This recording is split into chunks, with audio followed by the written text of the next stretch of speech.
אני שיר. ואני ויקטור. ואנחנו רוצים לספר לכם היום על הפעם הראשונה שהכרנו ונפגשנו ובעצם התאהבנו. אז אני הייתי צריך עזרה. הגעתי לעבודה חדשה באינטל והייתה לי בעיה כלשהי והפנו אותי לשיר. ואני כבר עבדתי באינטל שנה הייתי במשרד שלי ביום רגיל לכל דבר עד שוויק הופיע אצלי בקובייה. והוא היה כולו מבויש כזה ונורא גבוה וחמוד וחתיך. הסתכלתי עליו. ואז התחילה לשאול אותי כל מיני שאלות. בן כמה אתה? יש לך חברה? אני הובכתי. כן, הובך ממש התבייש. ואז היא אמרה לי, אולי תזמין אותי לשתות משהו.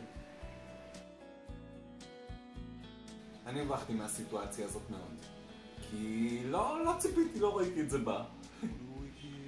פתאום בחורה ממש יפה מתחילה איתי.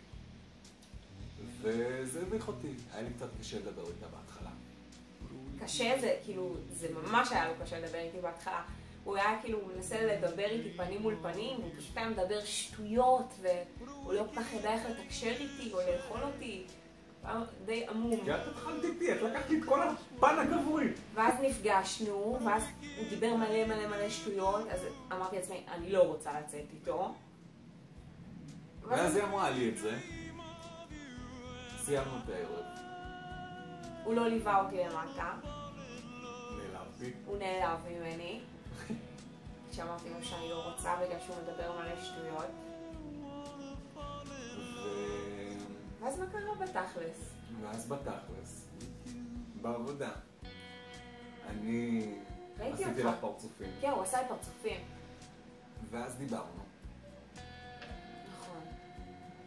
ואז התחלנו לדבר מלא בטלפון. והיינו חברים ממש טובים.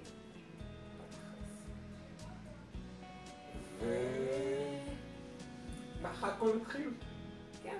ועברתי לגור איתו, ואנחנו כבר חיים ביחד 8 חודשים. האישה הכי מדהימה בעולם. הגבר הכי מדהים. וזהו בעצם. ככה הכרנו.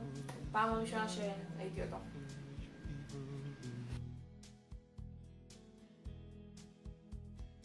I never